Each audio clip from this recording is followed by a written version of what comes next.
हमारे कैराना लोकसभा का क्षेत्र भी भाग्य भी जागेगा और ये आने वाले मोदी जी के मंत्रिमंडल में, एनडीए के मंत्रिमंडल में ये मंत्री जरूर बनेंगे, ऐसा मेरा मानना है। देखें, आपने देखा सरकार जिस तरीके से चल रही है, वक्ता सब बताते हैं, कहते हैं, बहुत लंबी चौड़ी कहने की बात ही नहीं है। मेरी अकलियत के भाई भी यहाँ बैठे हुए होंगे।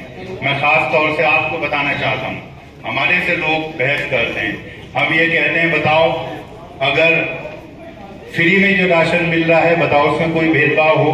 शेर मोहम्मद भाई आप बता दो।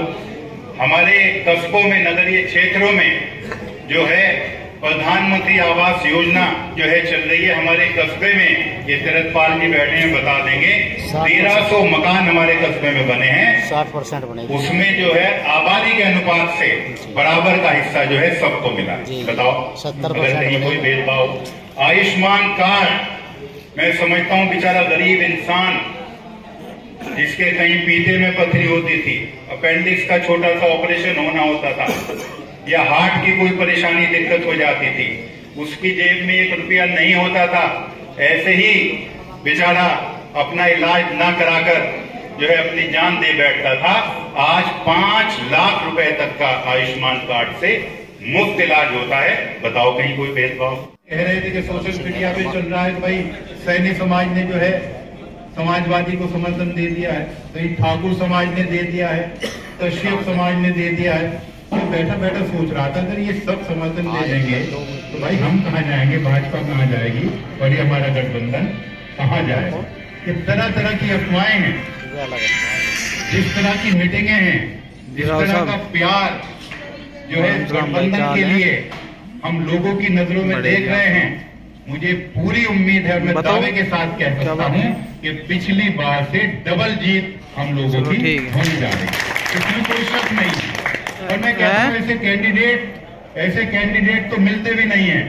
हम कोई कैराना पे नहीं, आसपास सब जगह जहाँ भी पार्टी भेजती है, हम जब जाते हैं लोगों में और देखते हैं, मैं सोचता हूँ कि हमारे कैंडिडेट जितना भलापन, जितनी शराफत इनके अंदर है वो आसानी से कहीं देखने को मिलती नहीं। इन्होंने, ये सच्चाई है, अभी ऋषिराज जी कह रहे थे कि इन्होंने थानों के दलाल नहीं बिठाए, बैंकों पे कुछ दलाल नहीं बिठाए, खनन नहीं कराया, कोई किसी गांव में किसी तरह की पार्टीबाजी नहीं कराई।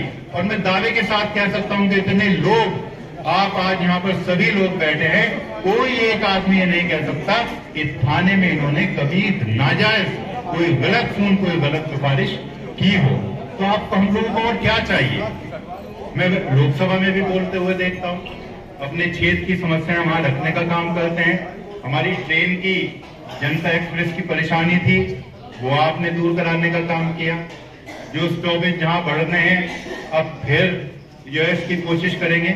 और मेरी तो एक तमन्ना है, मैं ये चाहता हूं, समझने का काम करिएगा कि जो हमारा ये कार्यकाल बीता है और सरकार ने जो अपनी योजनाएं देने का काम किया है, इन योजनाओं का मतलब ये है कि बेशरफ भाई भी कह रहे थे कि सरकार ने बिना भेदभाव के सभी योजनाओं को लागू करने का काम किया है।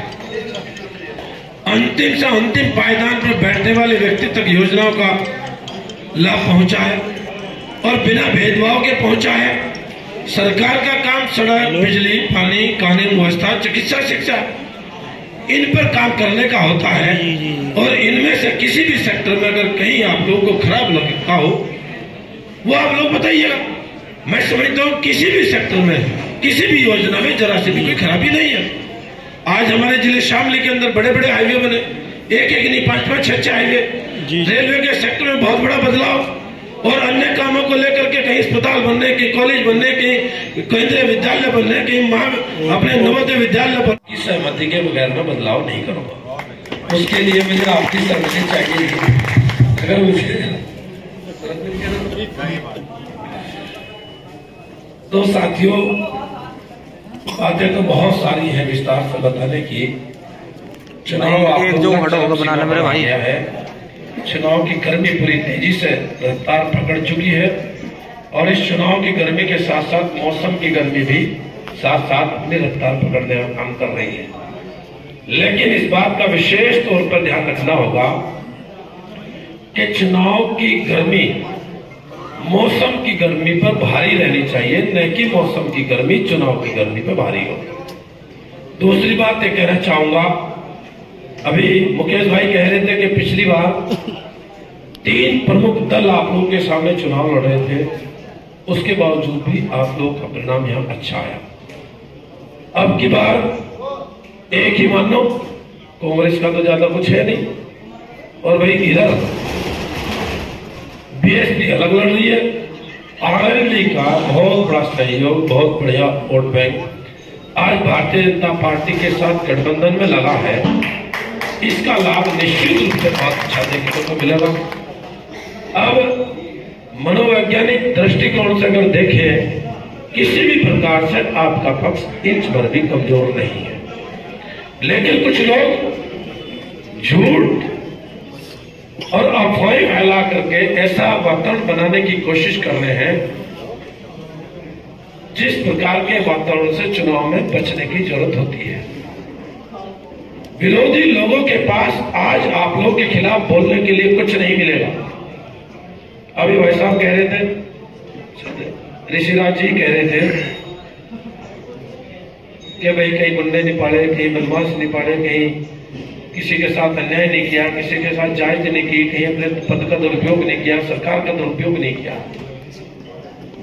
यह हकीकत है। हमें में कभी किसी के साथ अन्याय